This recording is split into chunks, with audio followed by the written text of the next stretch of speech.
Have determined that eliminating those 3 keystrokes multiplied over hundreds of thousands of AFA Stream visits could reduce the national debt and maybe increase the gross domestic product.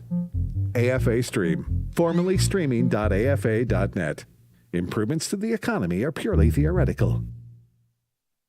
Jenna Ellis in the morning on American Family Radio. I love talking about the things of God because of truth and the biblical worldview. The U.S. Constitution obligates our government to preserve and protect the rights that our founders recognize come from God, our Creator, not our government. I believe that Scripture in the Bible is very clear that God is the one that raised up each of you, and God has allowed us to be brought here to this specific moment in time. This is Jenna Ellis in the morning.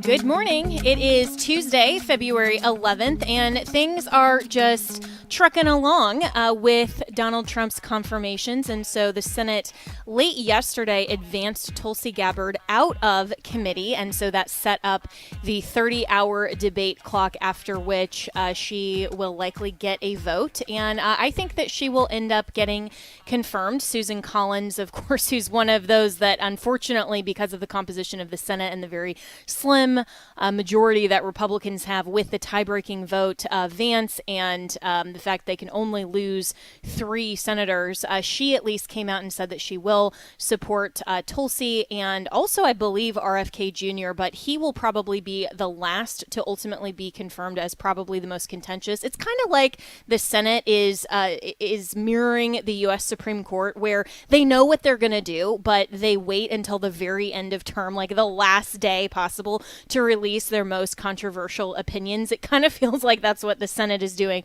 with confirmations. But let's welcome in Ryan Fournier, who is the founder of Students for Trump, and get his perspective. So Ryan, I mean, you know, in all reality, we're only 3 weeks into the second term of Trump. I mean, this is overall pretty fast, actually. Yeah, no, this is, it's almost like you wake up every single day and you're being fed with like a fire hydrant, with just so many like wins. I mean, just historic amounts of success within such a short period of time. You know, there's so many things that have happened in this period. I can't even imagine how it's going to look after the first 100 days. I feel like we're going to have so much to talk about at that point. We're not even going to know what to talk about. But no, it's good. It's good to hear from you. Good to talk.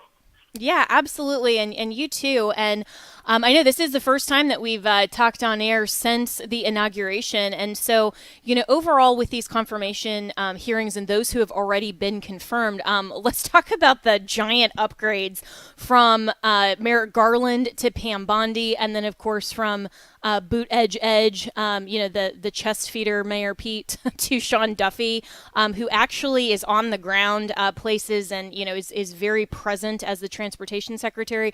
I think overall, even if some may say, you know, these some particular nominees weren't necessarily their first choice, I think we can all agree that every single pick from Trump is a massive upgrade.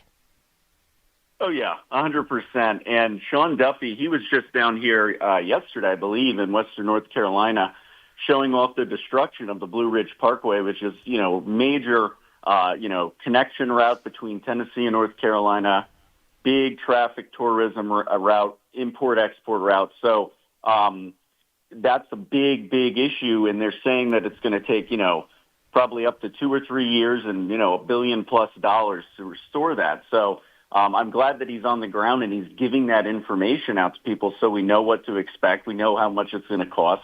And he's present, which I never saw Pete Buttigieg do in his entire time as transportation secretary. Now with Pam Bondi, she is already coming in.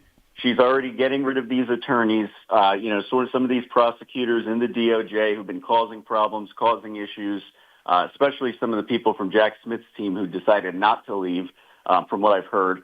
But then I don't know if you saw her on Fox News the other day. She gave an interview, and she is very smart and very, you know, wise with what she says. But you can tell that she has, like, righteous indignation. Like, she's mad. She's upset. She knows that she's tasked with a very important job to clean up a department that has become so riddled with corruption. But she's getting it done, and she's gotten a lot done already. So I'm very optimistic about this. And, especially when it comes to Tulsi, Cash, and RFK, this is an all-star cabinet of outsiders who know what to do and know how to get things done. Yeah, so well said. I'm speaking with Ryan Fournier, who is the founder of Students for Trump. You can follow him on X and other social media. And Ryan, the left's pushback to this, I think, is, for one, hilarious, because if you look at Biden's cabinet picks, clearly a lot of them were optics over actual merit. I mean, you have the nuclear scientist who's dressing like a woman and ends up stealing women's clothing and baggage from, I think it was Dulles Airport. I mean, just crazy, like Babylon Bee headline stuff. You have Admiral Rachel Levine, who, of course, is a man in a dress. You have, so many others that we could go through. I mean, Mayor Pete, all of these people who clearly, just because of their identity and in some instances sexual orientation, and even Karine Jean-Pierre, the press secretary, was lauded as the first openly LGBT press secretary because apparently she thinks she can be married to a woman. I mean, just utter nonsense, and we see the sheer incompetence, and yet the left's pushback to all of this is to say that Trump's nominees are not worthy of their positions because you have somebody like Pete Hegseth, who they claim, is only a Fox News host, and they tried during his confirmation hearing to utterly ignore all of his military service. I mean, it's Right. utterly preposterous. I think the Democrat Party has nowhere to go with any of this. No. Well, I mean, they really don't have a leg left to stand on. I mean, you saw what happened with the primary. You saw what happened with Joe, the swap with Kamala. They know they messed up. They know they're, in a certain position right now. And, when we first announced these nominees, when the Republican senators were coming out, I thought it was incredible, like saying, oh, we're going to oppose this, we're going to oppose this. And now it has shifted in such a way, and it surprised me, to where you have almost all senators coming to agreement now. And, of course, there were conversations. I know J.D. Vance was involved with that, a lot of backdoor conversations with senators, giving assurances on sort of their concerns and whatnot. And so J.D. killed it. He nailed that. So to see it coming together, like in unity, to support Trump's candidates, to his nominees, because he does have the mandate, that's really impressive to me. That's really a testament to people coming together in the party and uniting, because they know the Democrats aren't anywhere near that right now. Yeah, that is such a great point, and I think that there definitely is more unity among conservatives by and large, and even Republicans, libertarians, a little more, even like moderate independents. I mean, everybody who clearly resoundingly voted for Trump, voted for the trifecta, voted on the state and local level. I mean, the Democrat Party is becoming even more irrelevant because of their worldview and the sheer disaster of the implications of their policy. And I think the American people so clearly saw that over the last 4 years of Joe Biden and everything that happened with the COVID narrative and just all of that. And so, kind of projecting forward, Ryan Fournier, my special guest this morning, when we're looking at the Trump mandate, already people are talking about the midterms and next year, 2026. So do you think the mandate carries over, and what does the Republican Party and conservatives have to do in order to get across that finish line to make sure that, we have 4 years of good policy and a trifecta in Washington? Right. Yeah. And, a mandate only sticks if you stick to what you promised.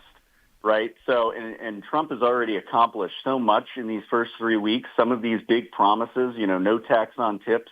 I mean, there's a laundry list. I'd be here for a couple minutes. But after 100, if he pulls this off, the first year, we have all this success, and we're going into the second year, and the approvals are still good, I think that mandate does carry down. But I also experienced, I got on the TikTok recently since, they got at risk of being banned, and I came across their live spaces, and there's a lot of conservatives in there. People of all walks of life, Black Americans, Asian Americans, who are in there supporting Trump. And one of the common things that I've seen is that, some people come in there and they say they voted for Kamala, and they regret that because they see so much happening in 3 weeks that's already changing the country in such a pivotal way, towards American success, the golden era again. And I hear that from so many people who even voted for Kamala or may have voted for Joe Biden in the past and maybe voted Trump this time. It's all different. But there's definitely a turn here. And if that momentum sticks, especially a year and a half in, then I'm not worried about the midterms. But we also have to make sure that going into this as a party, we are working together to help find the right candidates to run in these areas or to run against, a Democrat candidate or whatever. We need to find the right people. And that's kind of up to the movement to pick that. But And I think we may have lost sound a little bit for Ryan Fournier, but as we're you're back. I'm still here. I was trying to land my plane anyway. All right, go ahead.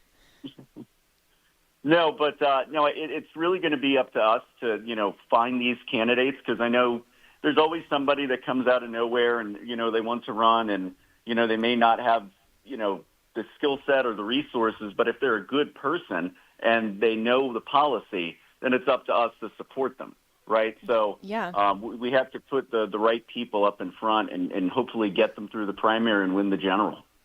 Yeah, and that's a great point in terms of the primaries because, often when we look at some of these people, like a Susan Collins, for example, who it's just so frustrating to see, she and Lisa Murkowski and all of that are maybe reluctantly supporting Trump and, they're coming around on their opinions, or we see people like Dan Crenshaw or Lindsey Graham or, a whole host of others that aren't necessarily the best representatives in the House and the Senate of the conservative movement.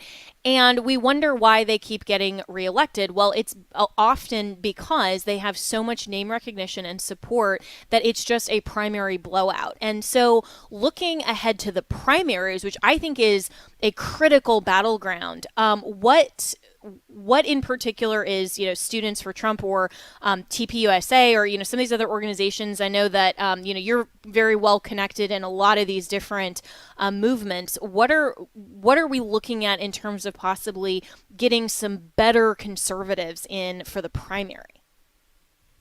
Yeah, I'm not sure what Turning Point's doing, but I know they're going to be mobilized with Turning Point action for sure. And they're probably going to be hitting states like Pennsylvania, Michigan, Florida, to really, hit some of these districts where we have a winning chance to gain some more seats. Right now, we're on the planning board right now for SFT to figure out what we're going to do with Students for Trump for the primaries, but we're probably going to do something similar. I really want to team up with Scott Pressler, who did a phenomenal job in Pennsylvania, flipping those counties and, helping us win that state. Really want to team up with him because he's going to be a big game changer this cycle around with the arsenal of people he's built up, of volunteers, fundraising efforts, and they go out there and they get the job done. They door knock, they phone bank, and they register voters, and they get the ballots. So they're killing it. So if we can all team up together as a united front going into this, I think that we're going to have huge electoral victories. Yeah, absolutely. Well, Ryan, thanks so much for your perspective. And I totally agree. And just for our listeners as well, with Scott Pressler, there's been a lot of commentary and, a little bit of drama surrounding his personal life. I mean, he's an open homosexual. And I posted this on X. I said, you can disagree with the personal morality or theology of an individual while recognizing the good they are doing. I am a Christian, so of course I disagree with Scott Pressler's homosexuality. I also applaud that he is helping win more conservative races, which ultimately helps conservative Christian policy. Likewise, I disagree with Paula White's theology in calling herself a pastor. I applaud that she is helping advance religious freedom, which ultimately helps conservative Christian policy. I am not recommending Scott for authority in the church, nor attending Paula's church, but I am willing to work with them on a common cause in civil society, the same way I'm willing to work with feminists on women's sports and RFK on MAHA. I would even work with Democrats if they were championing the right things in civil society. Working with someone in a coalition on an issue or even voting for them is not an endorsement of their entire worldview. Although I disagree theologically with Mike Lee, LDS, Tulsi's a Hindu, Harmeet, who's a Sikh, even DeSantis is a Roman Catholic. No one in the Protestant faith is suggesting we stop working with them in civil government. The civil government is not the church. Now, do I want the civil government to select and prefer solid theological Christians as our leaders? Absolutely. And I will consistently object to anything that appears to be endorsement of sin or false theology or bad policy in broader conservatism or from the Republican Party. I think we fail to keep the proper balance of coalition building and issues and standing firmly on truth if we approach our colleagues in civil society with an affirm everything they believe or ban them from MAGA attitude. Do you believe in the absolute inerrancy of God's holy word? Do you believe in the power of the Holy Spirit to radically change lives and empower us to live like Christ? At Wesley Biblical Seminary, we believe God is raising up a movement of people across our nation and across the world who hold fast to the authority of the Bible and the hope of holiness. We are working today to equip tomorrow's pastors and Christian leaders through biblical and theological education and practical ministry that's accredited, affordable, online, and highly personal. Our programs include undergraduate, master's, and doctoral degrees, certificate programs, and even training for lay people. So whatever your next step is in being equipped for ministry, we're here for you. And if you believe these are the kinds of pastors we need leading our churches in the future, we invite you to learn more about partnering with us through giving. Learn more about Wesley Biblical Seminary by visiting us at wbs.edu today. Are you tired of all the un-Christ-like stuff out there today? Great. I am too. But let's talk about something else. Let's talk about the good, Christ-affirming resources, educational material, and family entertainment available at the AFA Resource Center. From encouraging and conversation starters, shirts and sweatshirts, to good Christian books by your very own AFA staff. At the AFA Resource Center, you can even find Christian documentaries and lesson plans. With DVDs like The God Who Speaks and materials from the AFA Cultural Institute, the Resource Center is a great place for materials for you, your friends, or your church. But really, if you're tired of unsubstantial, un-Christ-like stuff, you should check out the Resource Center. Find it at resources.afa.net. That's resources.afa.net. Don't settle for a distracted culture, but set your mind on things above. Hello, Americans. I'm Todd Starnes. Stand by for news and commentary next. The Boy Scouts of America is officially dead. It's now known as Scouting America. The new version of the Scouts accepts girls and girls who think they are boys. Scouting America's woke leadership says they wanted the new gender-neutral name to be more inclusive. Membership has plummeted from more than 4 million to barely 1 million Scouts today. There's no doubt that the moral collapse of the Scouts has taken its toll on our nation. Many of our great military generals, presidents, and leaders of industry grew up in Scouting, an organization that was supposed to teach young boys about patriotism, courage, and self-reliance. But they strayed from their mission to honor God and country, to be morally straight, and now the Scouts are irrelevant. So I recommend getting your sons involved in Trail Life USA, a scouting organization that's rooted in God, country, and family. You can find more information on my website, toddsterns.com. Welcome back to Jenna Ellis in the Morning on American Family Radio. Welcome back. And I ended that last segment reading a response that I had posted on social media, actually on all of my platforms, in response to a lot of different opinions out there that on Scott Presler, who has done a lot for the conservative movement and Republicans, and also Paula White being installed in the White House Faith Office. Of course, she was there during Trump's first term. When I was working for Trump as part of also the Evangelicals for Trump coalition, I worked with Paula White, and that's controversial to some Christians because, of course, I disagree with her theology and the fact that she calls herself a pastor. But in terms of a coalition on policy issues, the reason that I put this out on social media was to respond to, I think, getting off on both sides, where people who say, well, if you want to champion certain issues and coalitions, then you have to affirm what you disagree with about the theology or personal life, like Scott Presler or others in order to work with them in a coalition. That's false. You don't have to affirm that to work with them on what you do agree with. But then on the other hand, some people would say that because you disagree with a person's theology or their lifestyle choices or anything else about them, then you can't work with them in a coalition on issues. And we've seen the falsity of that as well in working with even feminists on women's sports issues, or even sometimes Democrats, and working with them across the aisle on issues that really shouldn't be partisan. Working with someone in a coalition is not an endorsement of everything else that they stand for or everything that they stand for in their personal life. So I think we need to come back to a biblical worldview on this. And I want to welcome in Mike Donnelly, who's a constitutional law professor, also a very dear friend and a solid Christian. And he and I were actually talking about this very topic. So, Mike, I wanted to, before we get into the other issue, I wanted to just get your take as a Christian on that whole controversy and concept of co-belligerence. Aja, good morning. Great to be with you and your amazing audience. Hope everyone's having a wonderful day today. Over my 20 plus years of working in public policy, and before that, running a company and serving in the military, you don't always get to choose your bedfellows, right? You got to work with people who you may disagree with on a lot of different issues. But you know what? When you're in the foxhole and you're pointing your weapons at the enemy, you know who the enemy is. And it doesn't really matter who's in the foxhole with you. Now, don't take that too far, because I'm not trying to advocate for, the crazy policies that our Department of Defense has been promulgating over the last 8 years or so. But at the end of the day, if you want to save this country, we've got to work with people of all kinds. And so I've done that. I've done that all around the world as I've traveled to advocate for homeschooling freedom. You've got to work with people when you can find common ground. And, there may be times when a person's character is to the point where you can't, because the association is just not acceptable. But I think that's a case-by-case analysis and not just sort of a generalization that you can make, as you pointed out earlier. Yeah, and I think it also depends on context.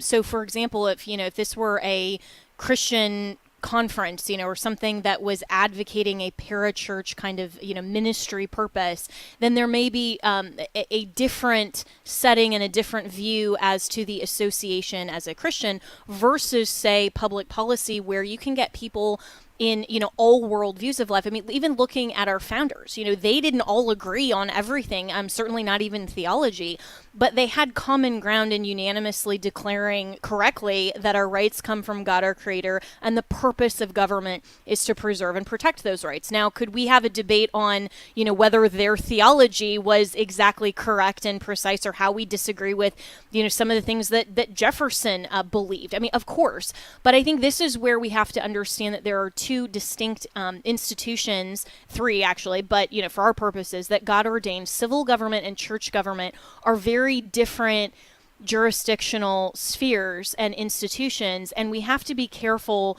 that we don't just say, well, because we can work with people in the civil government realm, we can associate with them in church, or just because we disagree with them on matters that are very important theologically, that means we can't work with them in the civil sector.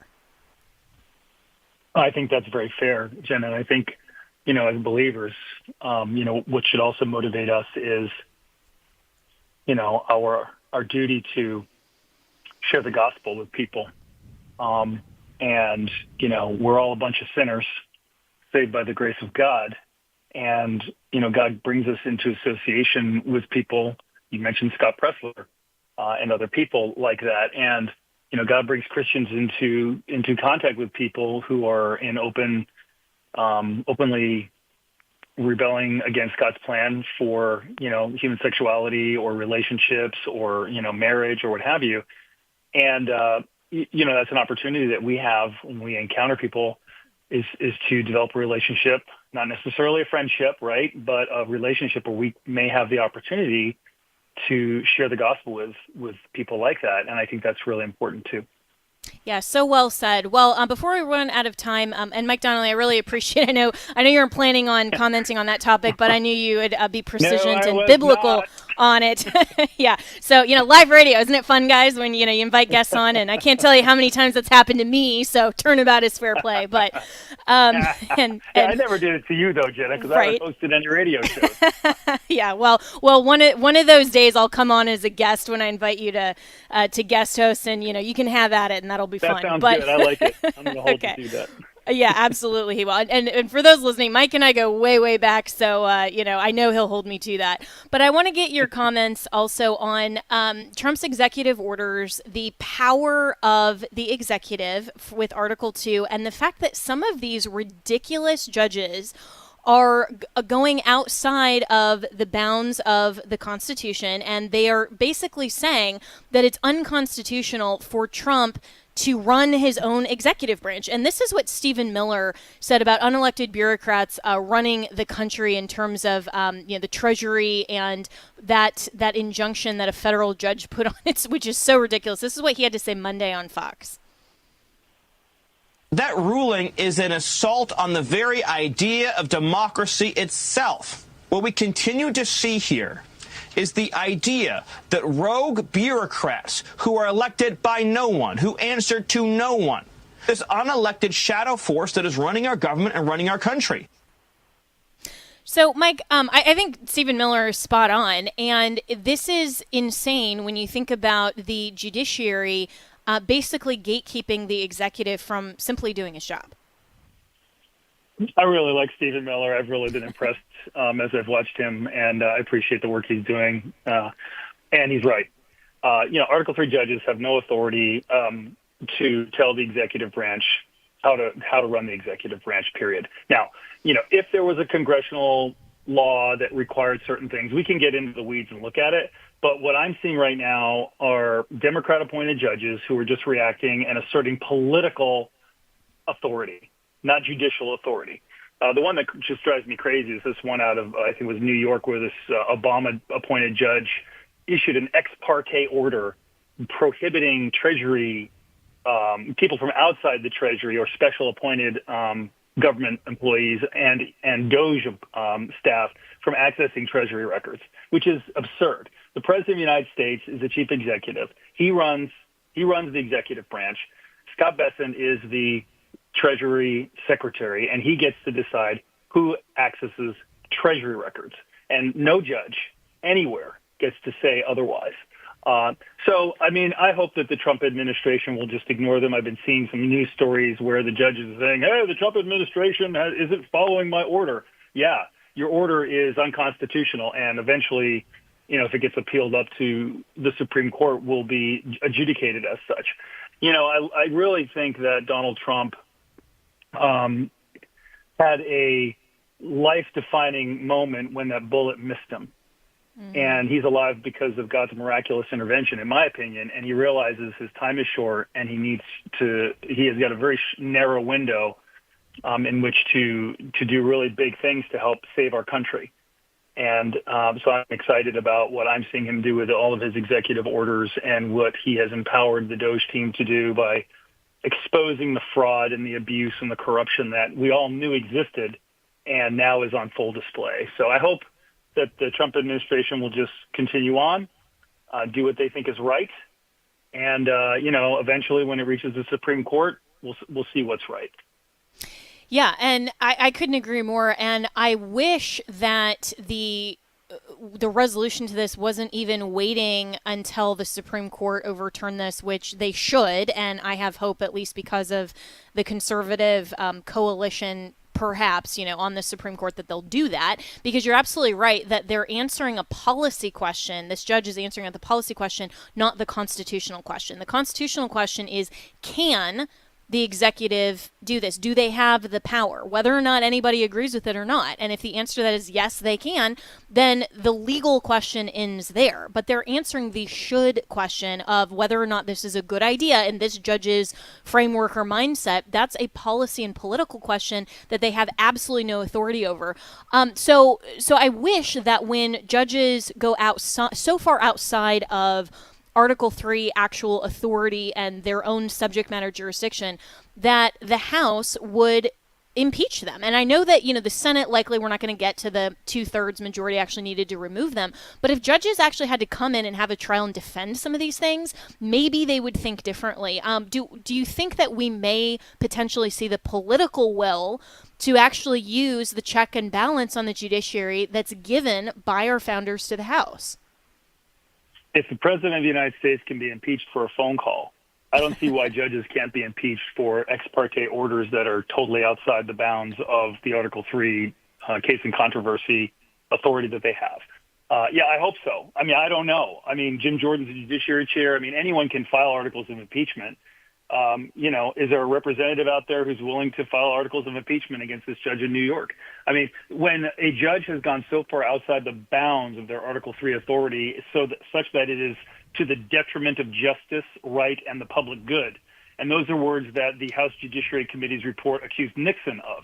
Okay, they said his actions were to the detriment of justice, right, and the public good, alleging violations of his constitutional duty to ensure the faithful execution of the laws. Well, if a judge is doing the same thing, I think that's good enough to impeach. And so what I've been saying on Twitter is, or X, ignore, impeach. Ignore these judges who are just political hacks, and the House should impeach them. And you're right, the Senate won't convict because there aren't 2/3 who would do it. But it'll send a message. And a few of those, maybe the judges will get the message.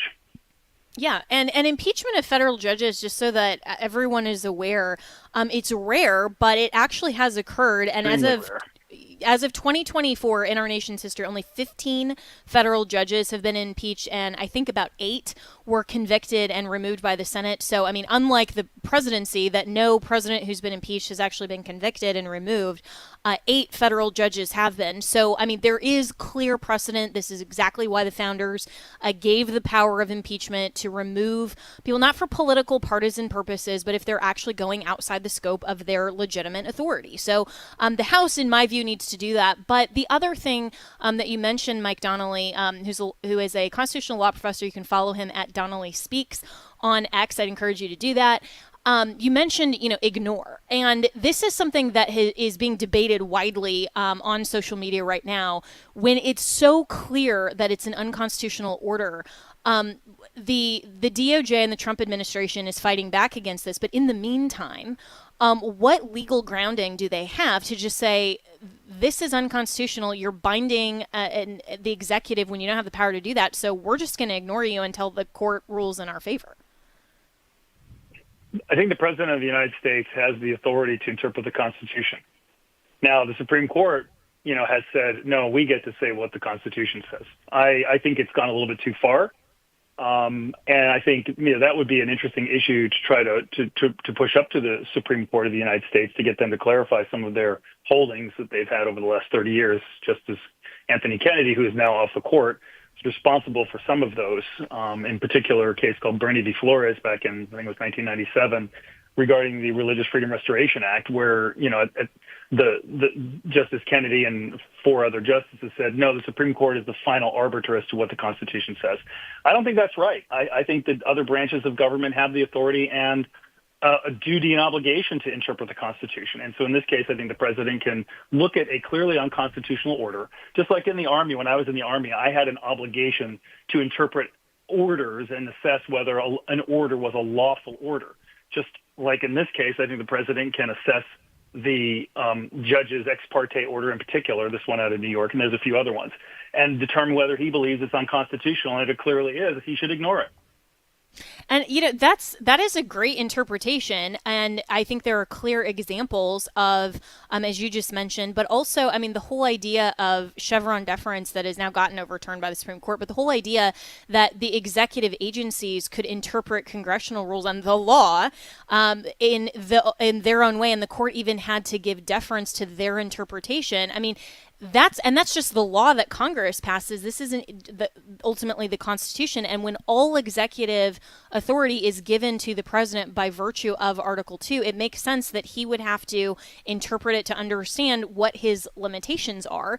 And so you have to have this balance. Otherwise, the judiciary becomes, as we've seen it, becomes the most powerful branch of government when it was clearly never intended to be. Well, that's absolutely right. It's one of my favorite topics, Federalist 15. I've said that on your show before. I think everybody needs to read Federalist 15 because in that paper, in the Anti-Federalist Paper 15, the founder who wrote that, predicted what we're seeing now. And, but I'm encouraged because we're peeling that back. The repeal of Chevron was a pushback against the executive branch, right? And we needed that. We should not be the court should not be so blindly deferring to the executive branch. At the same time, we cannot have the courts becoming a veto or a check of this magnitude. Yes, it's supposed to be a check, but not of this magnitude on every action of the executive, especially of the president and of cabinet secretaries, especially when they're doing what they were elected to do by a majority of the American people, and when what they're doing is rooting out waste, fraud, and abuse. And a judge who is standing in the way of that, well, you kind of wonder. Yeah, well said. And this is also a judge standing in the way of the executive running their own agency. I mean, we're not even talking about some kind of non-delegation to another branch or things that are clearly in the Constitution. I mean, these agencies are creations of the executive. Some of them even unconstitutional wholly. In fact, I would argue most are unconstitutional. And so to think that then a federal judge can bind the executive into not getting rid of waste in an unconstitutional agency to begin with is just mind-bogglingly stupid, and how the administrative state has become so big even through the judiciary and its own order. So I hope that we succeed and that the current composition of the Supreme Court, like you said, Mike Donnelly, will ultimately rule in favor of the law and the Constitution. We'll be right back with more.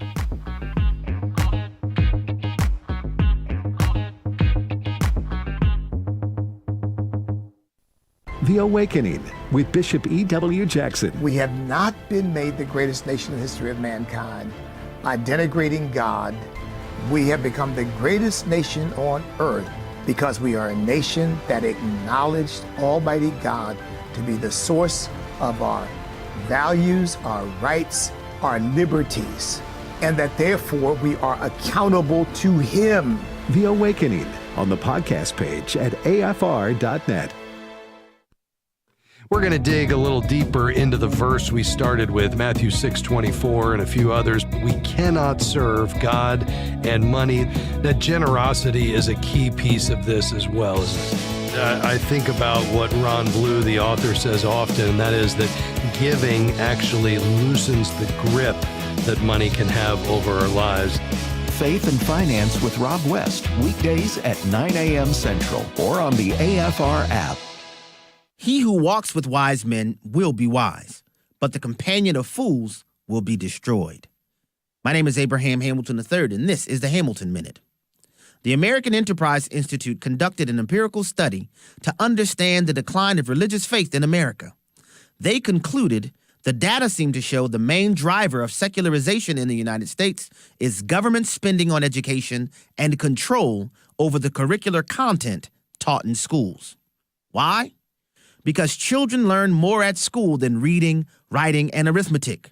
They imbibe a whole set of implied assumptions about what's important in life. Faith in God becomes a sort of optional, weekend hobby akin to playing tennis or video games. And our tax dollars pay for it. Listen each weekday from 5 to 6 p.m. Central for the Hamilton Corner with Abraham Hamilton III, Public Policy Analyst for the American Family Association. When I found out I was pregnant, I was devastated. I had no idea what to do. When a young mom faces an unplanned pregnancy, she's confused and scared. Society tells her that her baby is not a life and offers termination as the best solution. Preborn Network clinics shine a light into the darkness and offer hope, love, and lifelong impact. As soon as I get there, I felt welcome. They gave me the first look at my baby by providing a free ultrasound. Once a mother meets her precious baby on ultrasound and hears their heartbeat, she's 80% likely to choose life. Preborn has rescued over 300,000 babies. To learn more about their life-saving work, call pound 250 and say the keyword baby. That's pound 250 baby. Or visit preborn.com/AFR. That's preborn.com/AFR. All gifts are tax deductible. Welcome back to Jenna Ellis in the Morning on American Family Radio. Welcome back. And as we're continuing to discuss all of the different ways that the Trump administration and, frankly, the judiciary and also Congress have the opportunity over the next 4 years to really roll back a lot of this big bureaucracy that has just grown exponentially over the last, 50, 60, 70 years. How do we kind of do that comprehensively? We're seeing the plan that's being implemented by Team Trump. I think they've been very strategic. They have had a lot of precision, and they are targeting so many different areas simultaneously that the media can't even keep up. And there is an overall roadmap for restoring freedom in America that's at Advancing American Freedom. You can find it at advancingamericanfreedom.com, and it's titled The Freedom Agenda.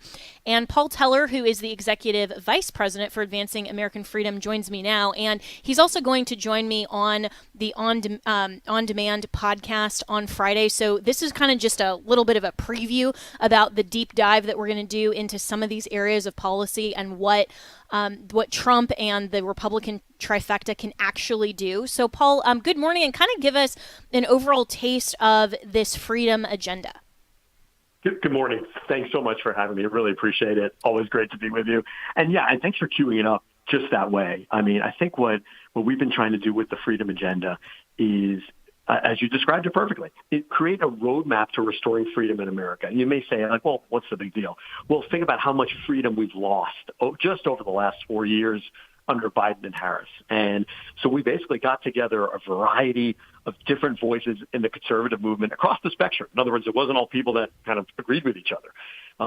Some we affirmatively asked for their ideas, and some I was just kind of passively listening as I would meet with them, talk to them, go to meetings, and we just basically crowdsourced all kinds of ideas for how do you restore freedom, basically in three buckets: American culture, American opportunity, American leadership, which are maybe modern words for, social conservatism, economic conservatism, national security conservatism. But we just thought we'd update the terminology there. And I hope your listeners will go to it. Like you said, advancingamericanfreedom.com. It just, it doesn't give like super hyper detailed things because we thought that's for another time, but it just gives sort of medium to high level ways that you could recede government out of your life, out of the lives of everyday Americans, and give people more of their own choices, more of their own control.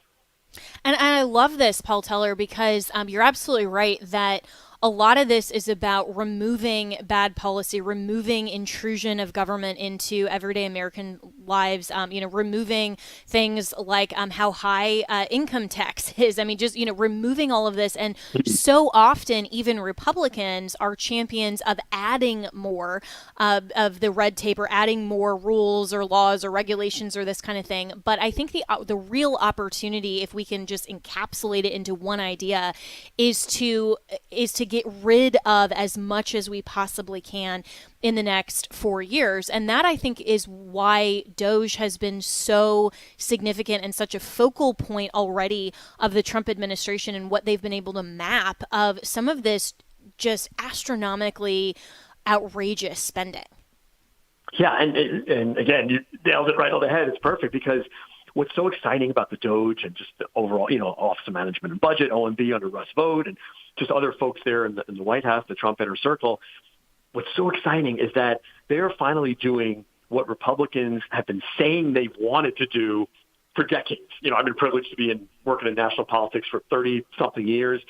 And think about it, right? All the talking points on the right are always about cut government, cut regulation, cut waste, and it never happens. In fact, A lot of times it's the exact opposite. If you unfortunately go back and look at spending increased trends, sometimes they're worse under Republican control than under Democratic control. It's unbelievable. So point being, here we have Republicans finally in office, in power, saying we're going to do what we said we've wanted to do for the last 3+ decades and actually start cutting waste, start cutting government, and not trimming around the edges either, right? Because that's sometimes what Republicans have done. Here's a $10 billion agency. I'll cut $50 million out of it. Well, look, every cut helps, but that's still just kind of trimming the weeds.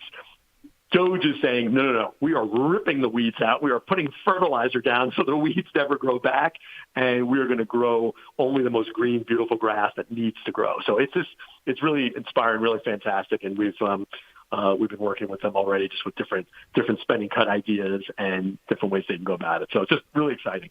Yeah. I mean, to use your analogy, Paul Teller, we don't just want, the weeds to look prettier and the spending to just look a little nicer on the outside. We want to destroy it completely and uproot it completely. And this is why it is so exciting to have kind of this projection already just 3 weeks into the next 4 years. And, as you mentioned, you've been around national politics for a significant amount of time through, a lot of different presidential administrations, including Republicans and Democrats.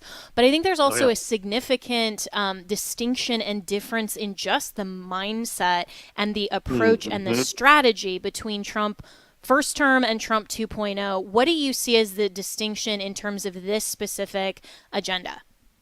Great point also. You're making great points today. I love everything you say. There's a distinct difference between the two. And again, I was privileged to be one of the 4-year participants in the first Trump administration, January 2017 to January 2021. Great honor. But yes, I think the one thing we were lacking in those 4 years was this culture in the White House and even our supportive allies, this culture of not only just spending cuts, but like we were saying, ripping the weeds out, total elimination of programs, of agencies, of offices, and not, again, just for the fun of it or just because we don't like the leader of one agency, but because we want to bring government back, remove it from the lives of people. We want it to have less power, less control in people's lives. And that culture does exist in the current Trump-Vance administration, where it's just, they're just saying government has gotten too big, too intrusive, it takes too much of your money, and any solution that it happens to have, it always hurts the American people, meaning it spends more money, it borrows more money, it taxes, it takes more out of your pockets. They finally said that needs to stop. We're reversing it. We're not trimming around the edges. We're going to rip things out from the roots, and it's just super inspiring. Looking forward to so much more.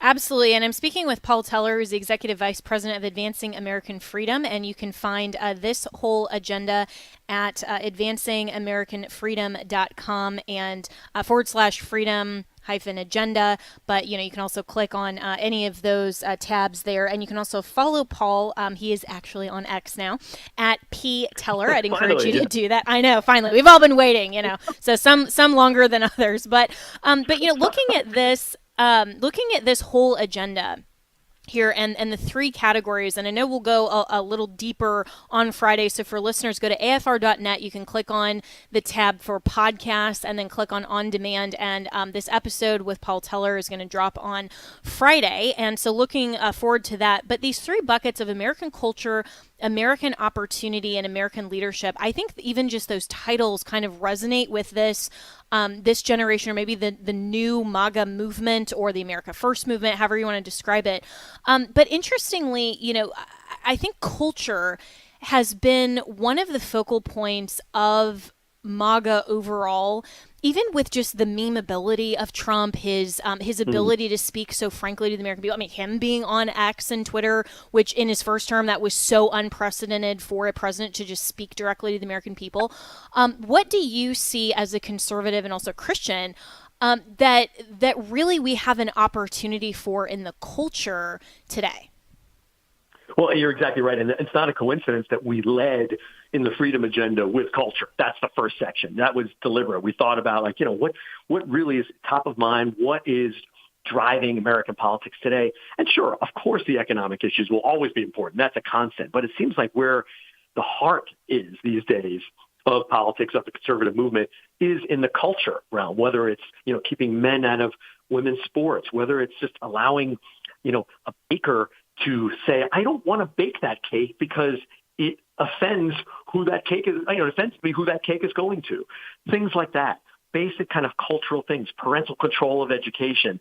Even just the ability to apply for a job and know that, like, the other guy waiting in line to apply for the same job is not an illegal immigrant who just cut the line to come into America and is now competing with you when he or she has no right to even be in America. So all these things just are where the heart and soul are of politics, of the conservative movement. So we led with that. We dug in on it. I think that many studies have shown that's really why Trump and Vance won, was on the cultural issues were huge and really pulling maybe moderates and even some left-leaners over to vote Republican, vote for Trump, and even other Republicans up and down the ballot because of those cultural issues that they just in their gut know are wrong. They've been going wrong in the last 4 years, that kind of thing, the gender transitions of kids, all these things.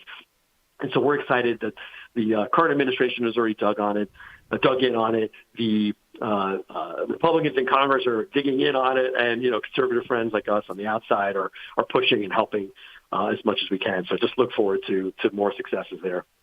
Yeah, and I think you're absolutely right that just this overreach from the left and how much their nonsensical policy and how clearly it is antithetical to just basic common sense. I mean, we as Christians would say it's antithetical to a biblical worldview, to principles of freedom, all of these things. But you don't even need to be a Christian to just know that it offends the basic notions of the reality to which we're all presented. I mean, we all know that men are men and women are women, and you can't change your gender. I mean, it's just it's so basic. Yeah.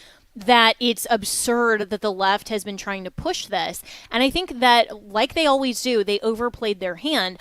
But this was incremental for them. And, as you very well know, Paul Teller, I mean, this is something, even going back and watching the old show, The West Wing, which is kind of one of my favorites, actually, as liberal kind of as it is. Yeah, but it's very interesting to see back in, like, the 90s when the show came out, how much they were talking about advancing the LGBTQ agenda, but in very, very subtle terms. And it was just kind of, at its inception and stuff. And they were planting the seeds in that show that would then blossom, of course, into the absurdity that it is today. And so do you think we have an opportunity to just do the whole bulldozing in the culture, or are we going to have to do this a little bit more incrementally?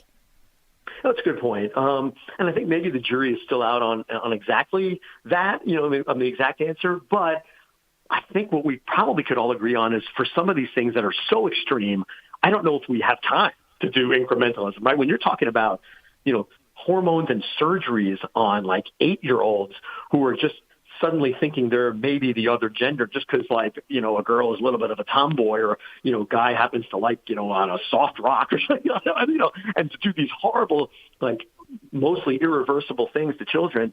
I don't know that we have time to be slow and methodical. I think we may just have to rip the Band-Aid off and take big, bold steps and throw entire programs and agencies out. And that's what you're seeing with the Trump administration, which again is inspiring, because in the past, Republicans would say, let's have a commission, let's study it, let's think about it, let's work on it. And sometimes there just is no time. We just need to exit. We need to stop. We need to eradicate, right out of the gate. By the way, one other point I want to make, Jenna, real quick, on the freedom agenda, when your listeners are going to it, again, AdvancingAmericanFreedom.com, what we really tried to do, would love feedback if you think we failed in any of this, but we really tried to write it and craft it in just normal, like, regular American English. Because I think what we fail at sometimes in Washington is speaking in acronyms and fancy terms and law numbers and bill numbers. Who connects with that, right? Who understands that? No normal person would. So we tried to write it so that any person, whether you're in or out of politics, whether you're new to these issues or you've been working on them for 20 years in your mind or in your family or your community, you could use, read, absorb, and process, and frankly, even repeat a lot of these items in the freedom agenda in your work, in your communications, in your family, your friends, that kind of thing. So hopefully it's a usable document, not just some, Washington stuff that nobody understands. Yeah, so well said, Paul Teller. And I could not agree more that we just need to take the bulldozer. And I'm loving seeing Trump doing that with a lot of his executive orders. I hope that Congress will be the same way. This is why also the midterms matter, that hopefully we'll gain more in the Senate so we can do more of that eradication. It shouldn't just be this kind of 20-year plan. I totally agree. We got to just basically nuke and destroy all of the false ideology that has been so persistent. You got to root out the poison. You can't just say, well, we'll let it kind of thrive and survive even just a little bit, because then it'll come back with a vengeance. So more with Paul Teller on demand on Friday. Always appreciate his time so much. Go follow him on X at P Teller, and you can always reach me and my team, Jenna at afr.net.